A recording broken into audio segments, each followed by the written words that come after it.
là-dessus. Monsieur Maltais est en ligne. Monsieur Maltais, bonjour. Bon matin, Monsieur Arcan. Tout d'abord, la réaction que vous avez là, face à ce qui se passe. Tout le monde est en panique, là. Appuyons sur le bouton rouge, là. Je pense que vous référez à l'article, justement, de M. Denis Bouchard, effectivement, ce matin. Oh, oui, c'est assez dramatique de lire ça, puis encore. Mais même le maire d'Alma, là, ses propos, là. Il dit, je crois encore que du monde intelligent, donc il devrait réussir à s'entendre. Ça veut-tu dire que si vous déclenchez la grève, vous n'êtes pas intelligent? Ça ressemble à ça. Bon, je pense que c'est la pression. On peut pas faire l'unanimité. Je pense que c'est en la démonstration ce matin. Mais écoutez, je pense qu'il faut, comme vous le dites, le droit de grève, c'est pas un automatisme non plus. Ça grossit le rapport de force.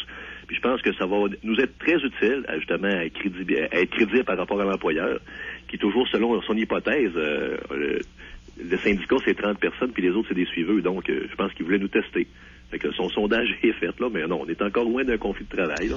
On ne travaille pas dans ce sens-là non plus. Mais c'est sûr qu'on veut un contrat d'ici le 31. Maintenant, bon, on a juste un moyen plus persuasif pour convaincre notre employeur, c'est tout. Le plancher d'emploi. Est-ce que c'est quelque chose auquel vous tenez mordicus? C'est tout ça vraiment l'enjeu de la négociation? Moi, c'est ce que j'ai compris, mais est-ce que je fais fausse route? En fait, c'est un moyen pour obtenir justement notre objectif, nous autres, et vous me permettez de l'expliquer, oui. C'est que dans la mesure, au moment où on se parle, les conventions collectives ne nous garantissent pas que les personnes qui partent à la retraite seront remplacées par de la main-d'œuvre syndiquée. D'ailleurs, notre convention, qu'est-ce que dit le texte en résumé, c'est que nos efforts communs, là, paritaires, dans le fond, le syndicat et la compagnie, devraient avoir pour effet la diminution des heures données à des firmes externes. Par contre, ce qu'on constate sur le plancher, c'est une augmentation des heures qui sont données à l'externe. Il y a 3 ans, on parlait de 115 000 heures. L'année dernière, 121 000 heures. Puis en septembre de cette année, on était rendu à 118 000 heures. Donc, la sous-traitance. La sous-traitance. OK. Et je comprends bien que moins il y a de travailleurs dans l'usine, moins vous, le syndicat, vous avez des cotisations, donc vous êtes moins riche. En fait, vous savez, le taux de cotisation, un syndiqué, dans le fond, paye ce que ça coûte, là. On serait 200 de moins. Je te dirais qu'on balancerait nos chiffres. OK, vous augmenteriez vos cotisations à ce moment-là. Non, on le ferait pas. Je dirais, on reverrait nos moyens, on reverrait nos façons. Les syndicats, d'ailleurs, nos cotisations, nous autres, sont régies par les statuts des métallos. Je vous dirais que non, c'est pas une question de business. On n'est pas un organisme à but lucratif. Non, mais je vous pose la question parce que bien souvent, des employeurs, ils disent ça. Ils disent, ben oui, c'est sûr qu'ils veulent pas de la sous-traitance parce que moins ils sont de travailleurs, moins il y a de cotisations syndicales, moins le syndicat de l'argent. Ça, je l'entends souvent, ça. Là. C'est ça. Puis c'est un argument, je dirais, qui est creux comme bien des arguments comme celui-là. C'est tout à fait erroné. C'est pas le cas. OK. Alors, donc, vous, la garantie que vous voulez avoir, c'est quand il y a des travailleurs qui quittent pour la retraite, qu'ils sont remplacés par des employés syndiqués, tout simplement. Exactement. Mais ça, encore là, c'est pas une fin en soi, ça, parce que à terme, on parle pas de cette année, mais à moyen long terme, admettons que si on garantit pas ça, puis qu'effectivement nos craintes se réalisent.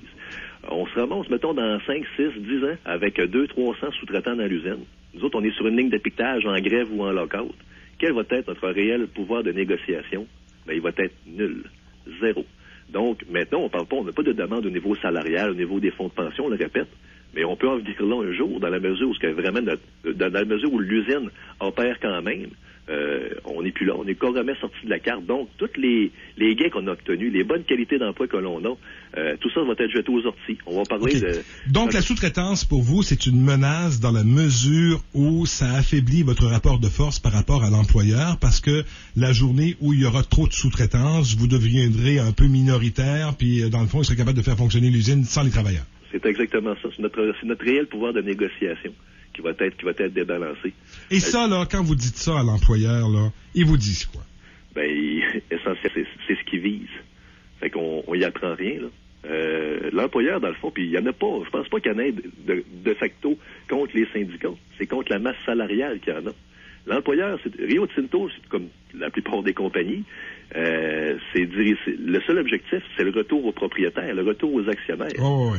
D'ailleurs, dans la dernière année où ils ont fait 15 milliards, ils ont donné 5 milliards en dividendes à leurs actionnaires, au moment même où on avait un déficit de capitalisation dépassant le demi-milliard de dollars dans notre fonds de pension. Fait que ces compagnies-là, puis encore là, c'est pas immoral. Le capital est amoral. C'est pas la nature de Rio Tinto de créer de la richesse dans les régions. C'est pas ça qu'il veut. C'est d'en soutirer le plus. Ouais, ben ça, ils font un peu ce que les papetières ont fait à l'époque, c'est-à-dire qu'ils font des profits en masse, puis ils tentent de mettre le plus de profits, effectivement, des remettre aux actionnaires. Tout à fait. Puis il faut pas se surprendre de ça. Maintenant, ça prend un juste équilibre. Puis nous autres, dans la mesure où justement la compagnie bénéficie d'avantages, juste en termes hydroélectriques, de plus d'1 demi-milliard à tous les années en avantages hydroélectriques. Tu sais, pour les gens, les tarifs, puis ce que ça coûte, c'est bon de l'imager, parce que les gens comprennent mal c'est quoi qu'est-ce que ça veut dire. Pour moi ou pour vous, qui payez 2000 $ de courant par année là, pour vos besoins domestiques, l'équivalent pour Rio Tinto, eux autres, ils paieraient 400 $.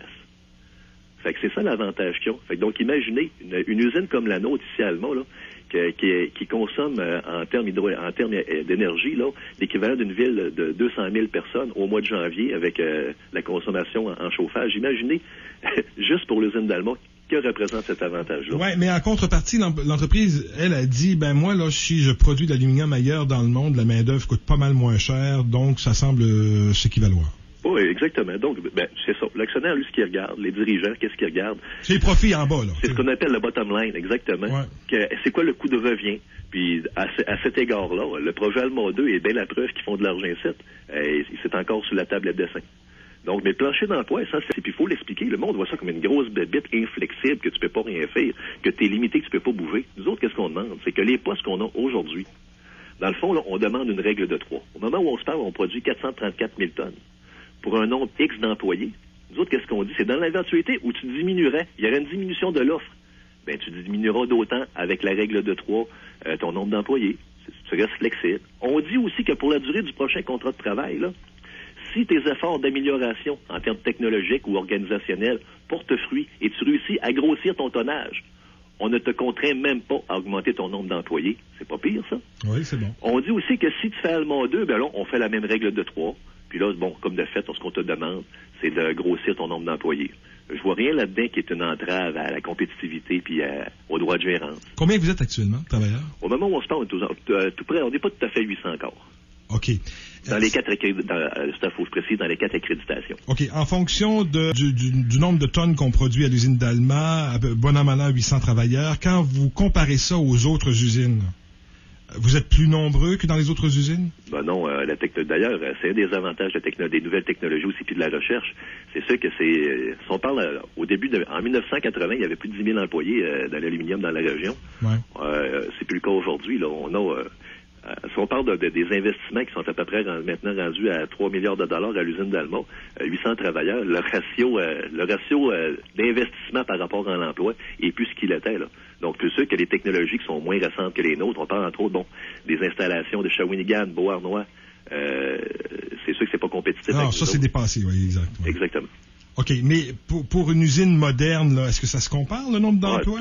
Tout à fait. D'ailleurs, on vit une pression parce que Alcan a toujours dit aussi, l'usine d'Alma est une vitrine technologique. Donc, quand ils veulent vendre la technologie à Pétran, puis d'ailleurs, c'est ce qui se vend aujourd'hui, là. Ouais. Les visiteurs viennent nous voir, puis Alcan, bon, peut se vanter, on travaille avec juste 800 travailleurs, puis là, bon, c'est pour ça qu'au niveau de performance, tu sais, la prétention d'ailleurs que les gars dorment 10 heures sur des chiffres de 12 dans nos usines, là, c'est vraiment erroné. Je peux vous dire, en fait, ça fait longtemps que Rio Tinto gère ses employés puis les amène à l'ouvrage. Donc, l'entreprise, puis l'usine d'Alma a le mandat d'être la plus efficiente possible avec le nombre d'employés qu'elle a. Donc, parce que c'est dans le fond, c'est ce qu'ils vendent, là. C'est la technologie qu'ils vendent avec le nombre d'employés, là. OK. Donc, c'est juste ça, là. C'est juste ça qui règle à régler, là. C'est quand même, c'est juste ça, mais c'est tout ça, hein. Je comprends. Dans le fond, c'est notre droit d'être encore qui est remis en question. Puis ce modèle-là de plancher d'emploi, on dit que ça existe pas. C'est tout à fait faux. D'ailleurs, en décembre dernier, dans l'État de New York, il y en a eu une entente avec le plus grand compétiteur d'Alcan, c'est-à-dire Alcoa. Ils ont une entente de 30 ans pour 478 mégawatts, où ce qu'on gagne plancher d'emploi, jusqu'en 2043. Donc, on serait pas les premiers, là. Puis de toute façon, nous autres aussi, on fera pas une question de sémantique. Qu'on l'appelle plancher d'emploi, niveau d'emploi, là, on se fout du nom. Ce que l'on recherche, nous autres, c'est l'effet. Un travailleur prend sa retraite, il est remplacé par un autre syndiqué, non pas par de la sous-traitance. Et voilà.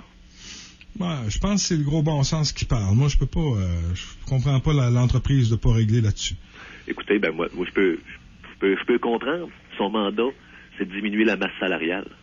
Donc, c'est tout à fait, on a tout à fait des objectifs qui divergent. Une négociation gagnant-gagnant dans cet item-là, c'est tout à fait impossible. On recherche pas les mêmes buts. C'est ça, mais tu réduis ta masse salariale quand t'es pas compétitif, quand ton usine perd de l'argent, quand tu sais. C'est pas le cas pour nous autres, même selon leurs données eux autres. On est la 4e plus grosse en capacité du groupe Rio Tinto dans le monde et sa plus rentable. C'est les chiffres qu'on nous donne à nous autres. Donc c'est certain que pour nous autres, la question de sommes-nous sur le mode concession? C'est sûr que non, on n'est pas sur le mode concession. D'autant que, dans le fond, même toutes les autres demandes que l'on fait, parce que c'est pas uniquement ça qu'on demande à notre négociation. Depuis l'achat de Rio Tinto, on a appris, je dirais, au niveau légal, ils nous ont mis à la page. Parce qu'à l'époque, Alcan, dans le fond, on avait des pratiques passées, il y avait des avantages que l'on avait qui étaient même pas négociés ou pas clairs dans le contrat de travail. Mais la firme d'avocats qui donne le service à Rio Tinto, ils ont regardé notre contrat de travail, puis dans le fond, ils ont occupé toute la place que leur permettait nos zones grises. Je peux te dire une chose, et elles sont nombreuses. Donc, nous autres, notre désir est de vraiment clarifier ça. Parce que ce qu'on se rend compte, c'est que des choses ambiguës créent des mauvaises relations. Donc, on veut justement, nous autres, on a hâte de rentrer à cette usine-là, puisque vous savez que le climat de travail est dénoncé, ça fait longtemps. Oui. Mais ça, il n'y a pas personne qui aime ça, un mauvais climat de travail, un climat moribond, là. On aimerait ça, nous autres, rentrer puis faire notre chiffre, puis pas devoir se chicaner sur chaque chose qui est entendue et qu'on prenait pour acquise depuis des années. Merci de nous l'avoir expliqué. C'est toujours un plaisir. Au revoir. Au revoir. Marc Maltais, le président du syndicat des travailleurs de Rio Tinto Alcan Alma. Un gars prend sa retraite, il est syndiqué. C'est quoi le problème de le remplacer par un autre syndiqué, tu sais? Moi, j'ai de la misère. Avec ça, il me semble que c'est le gros bon sens. Planète présente le